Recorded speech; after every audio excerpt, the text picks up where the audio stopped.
Hello everyone, how are you doing? This is MD Tech here with another quick tutorial.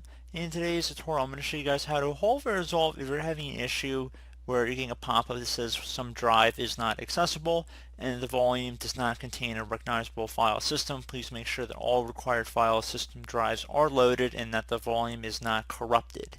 So could be some different issues there. The first thing I would make sure is if there's any encryption processes in use, make sure you decrypt it. There's always an issue that if you have BitLock or something, that could be a cause for it.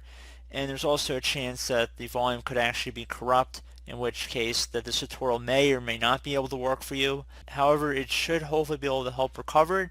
However, some volumes are just perhaps so damaged they can't be recovered easily. So just want to put that out there. We're going to go ahead and jump right into it.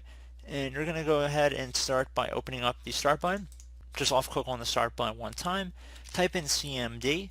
Best bet should come back with command prompt. You want to right click on that and then left click on run as administrator.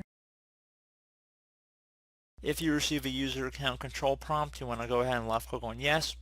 And into this Elevate command line window, you want to go ahead and type in SFC space / scan now. Scan now should all be one word attached to that /.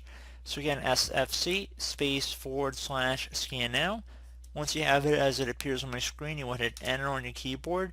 It'll begin running the system file checking utility. It will take some time to run, so just be patient. So hopefully this would have been able to resolve the problem. Restart your computer once it's done. It will take some time to run here. So it says there's one that's currently pending and will require rebooting to complete. I've already initiated this one, so you should probably won't actually see that, but you will have to perhaps restart and run it again. If you do see that, again, it's just the exact same command that I'm showing right here on the screen.